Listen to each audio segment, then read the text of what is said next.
expects Amenya to lead into the straight, and Gout, their third from left, to come back at him once they get into the straight. His first race as a pro in Europe, this from Gout Gout. Now he's got a target.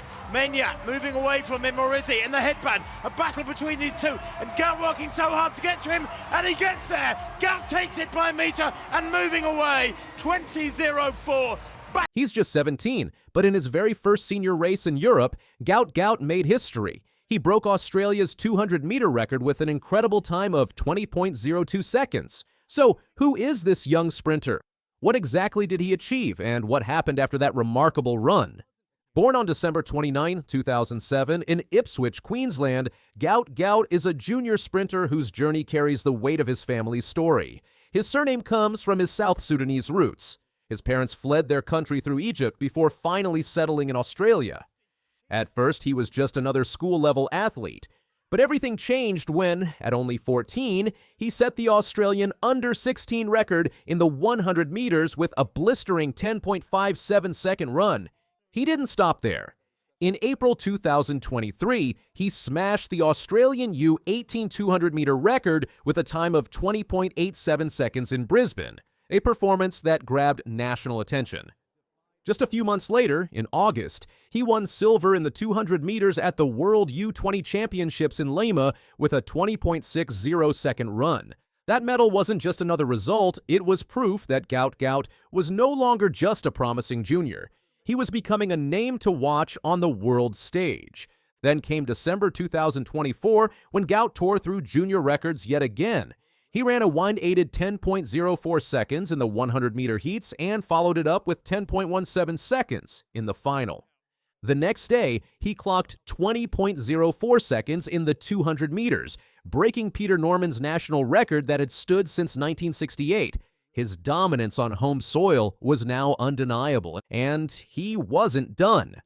In April 2025, at the Australian Athletics Championships, Gout pushed even further.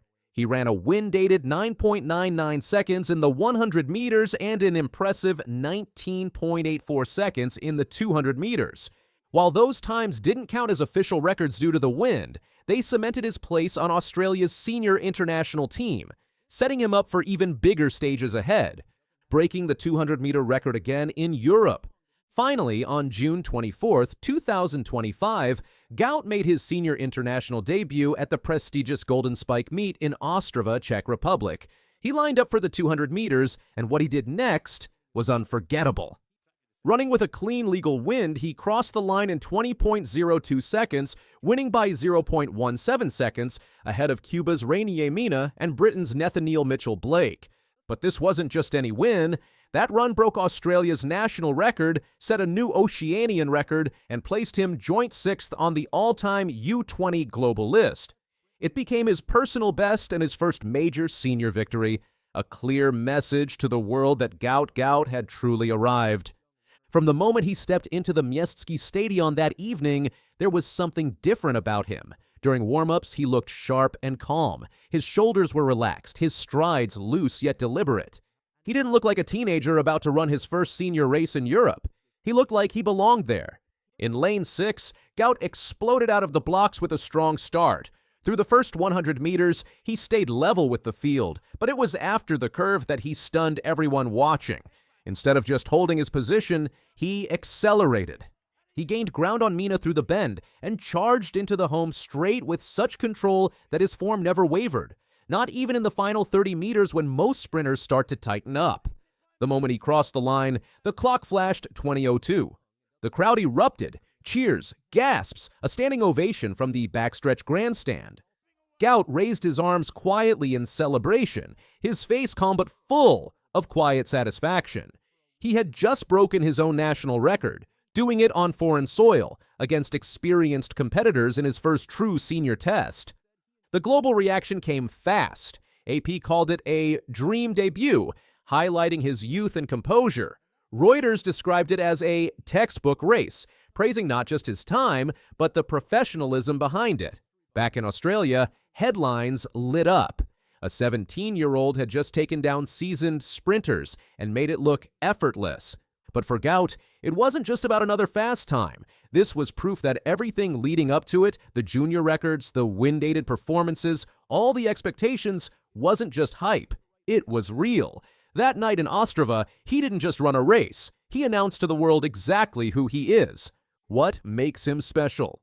Former Commonwealth Games champion John Stephenson couldn't help but marvel at what he saw. He said Gout's lower limb mechanics were mind-bending. During that Ostrava race, Gout maintained such strong ankle stiffness that he seemed to float over the track, wasting almost no energy and barely slowing down even in the final meters. Stephenson went on to compare his technique to legends like Usain Bolt, Carl Lewis, Maurice Green, and Donovan Bailey, praising how naturally Gout holds his form under fatigue. For someone so young to already be drawing comparisons to the greatest sprinters in history, it says everything about where his career might go next. What happened next? Following that breakthrough run in Ostrava, Gout is set to carry his momentum into the Monaco Diamond League on July 11, 2025, where he'll compete in the U23 200-meter field. It will be his next test on European soil and another chance to measure himself against rising international talent.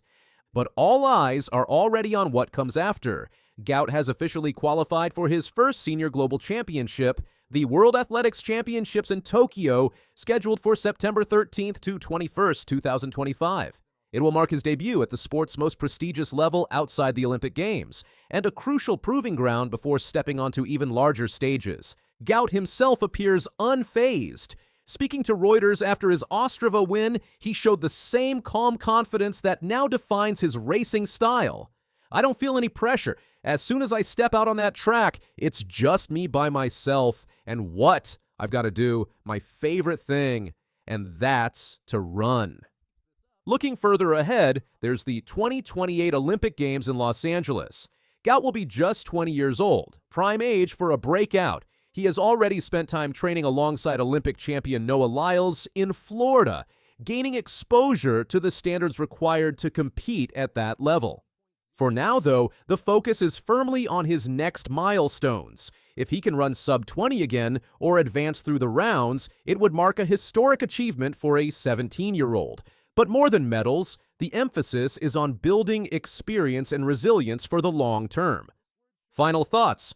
What started as a stunning debut is now shaping into a full-blown international career. And this is just the beginning. With Tokyo on the horizon and Los Angeles 2028 looming as a potential breakout on the Olympic stage, Gout Gout is rewriting the future of sprinting, one record at a time. So if you haven't been watching yet, now's the time. Because the next time Gout Gout steps on the track, history might happen again. Thanks for watching. If you enjoyed this video, hit that like button, subscribe for more athlete stories like this, and let us know in the comments how fast do you think Gout Gout can go. We'll see you in the next one. 1976, is that the time you expected today? I mean, for me, this is the tip of an iceberg. It just keeps coming up. So the 19.7 is a shock to me because we just recovered from an injury, which took a lot of weeks of training. So I'm happy with how we performed today. Just weeks after a crushing 9th place finish and a nagging knee injury, Letsile Tebogo stunned the world with a 19.76-second 200-meter that looked too fast to be real, leaving fans questioning if it was even legit. From nearly written off to world leader, Tebogo didn't just win, he silenced his critics with one of the most dramatic comebacks in track history. This wasn't a fluke, it was a warning shot. Twitch there from level on the outside, but they get away first time. Good stuff from Tebogo. From Courtney Lindsay. Courtney Lindsay leading at the moment.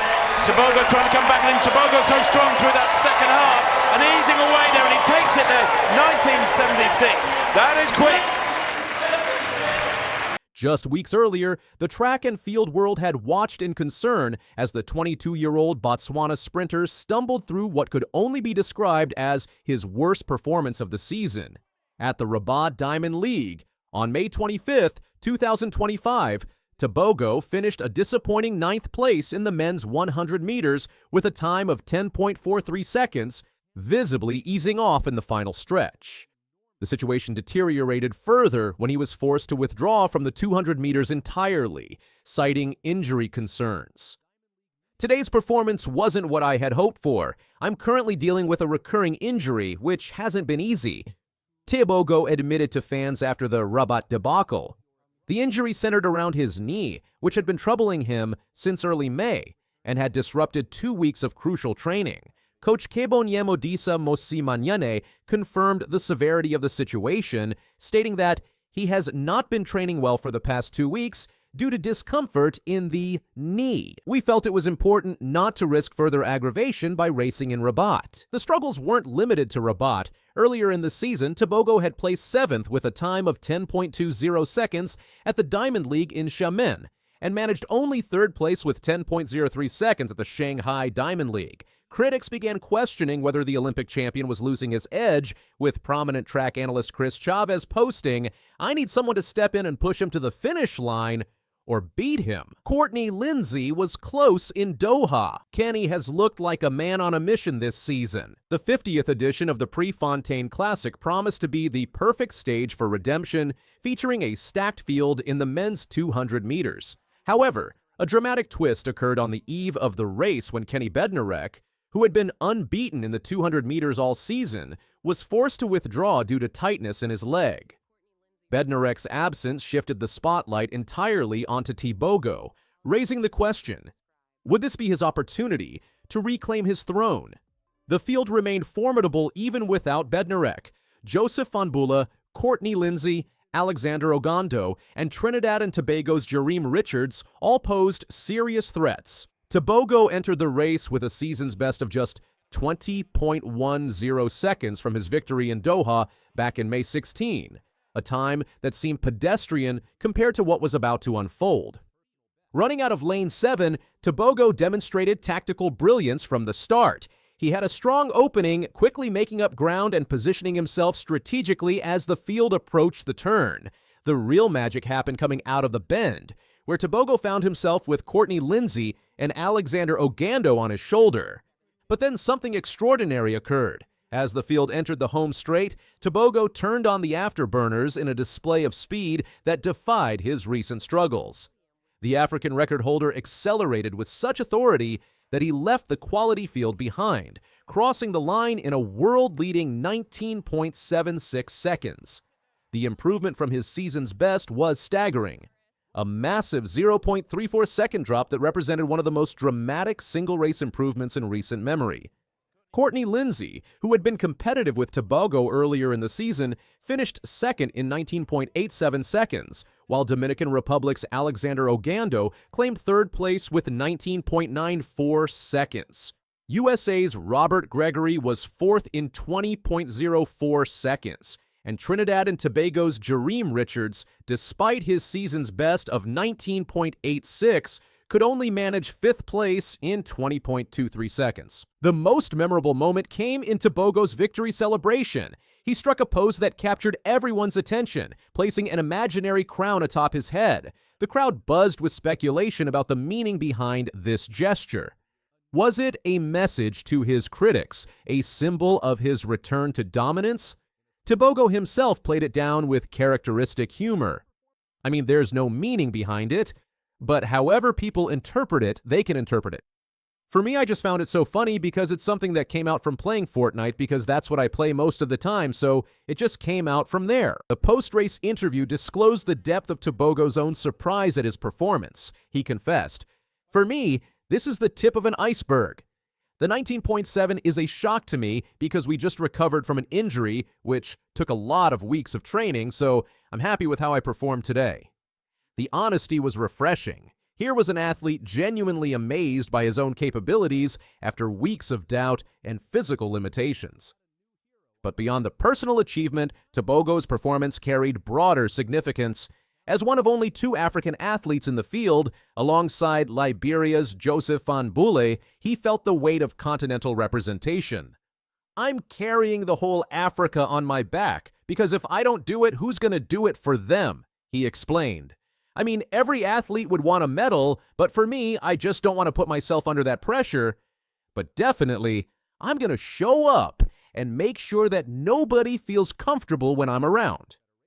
The transformation from struggle to triumph wasn't just about physical recovery, it was about mental resilience. Tebogo reflected, "I believe in showing up, and those losses from the first Diamond Leagues, they built my character into a very confident man. The setbacks at Xiamen and Shanghai and Rabat hadn't broken him, they had forged him into someone stronger." Track and field veteran Justin Gatlin had provided perspective during Tebogo's struggles, reminding critics that they're young athletes and they're going to comprise a young team. So they're going to take a couple of their L's and a couple of their losses along the way. Gatlin's words proved prophetic. The losses were indeed part of the journey, not the destination. The 19.76 clocking represented more than just a fast time. It was the fastest 200-meter run anywhere in the world during 2025. The performance also demonstrated Tebogo's tactical awareness and race management. I mean, I wasn't really much confident. I just had to picture perfect the London Diamond League when we broke the African record and make sure I try by all means to make it align to that one, he revealed, showing how he drew on past success to fuel present performance. Despite the remarkable achievement, Tebogo maintained his focus on continuous improvement. But with this one, I'm happy because we are not there where we want to be, so I believe each and every Diamond League will be one step ahead, he stated, suggesting that even this world-leading performance was just the beginning of something greater. The comeback also silenced the growing chorus of critics who had begun questioning his form. Chris Chavez's earlier call for someone to push Tebogo had been answered, but not by an external competitor. Instead, Tebogo had found the motivation within himself, channeling weeks of disappointment and physical discomfort into one explosive performance. From a season's best of 20.10 seconds to a world-leading 19.76 in just 7 weeks, while managing a knee injury that had disrupted his training, Letsile Tebogo had authored one of the most remarkable comeback stories in recent track and field history. The crown celebration may have started as a video game gesture, but on that day in Eugene, it looked exactly like what it represented. A king reclaiming his rightful place on the throne. The last 200. She comes into the straight now. Watch the clock. We're looking for the 14-minute barrier to be broken. 9 seconds to go. 8, 7. Surely she's going to get there. It's going to be mighty tight, but she has indeed smashed the world record. 13:50. She wasn't just racing the clock, she was racing history. And what she did left the world absolutely speechless. No woman had ever broken 14 minutes in the 5,000 meters. Then Beatrice Chebet stepped onto the track in Eugene.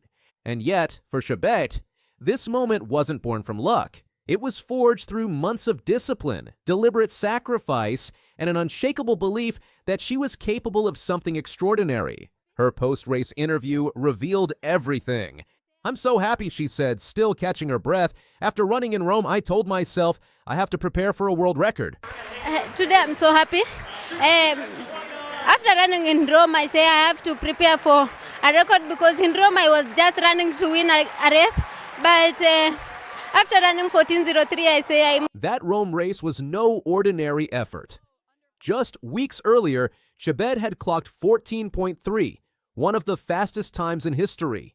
But it wasn't until she looked at the time afterward realizing she wasn't even aiming for a record. Just running to win that something clicked. If I can do 14.3 without trying, what can I do if I actually prepare for it? In Rome, Chebet was racing to win.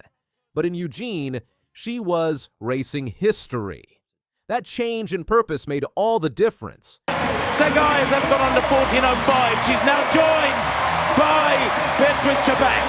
An astonishing run, 14:03.69, the second fastest. She returned home after Rome with a singular mission.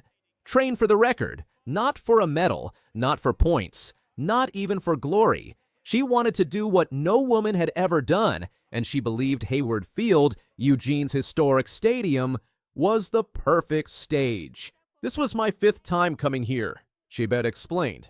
"It's my lucky track. I ran my personal best here. I broke the 10,000-meter record here. So, when I planned for the 5,000-meter record,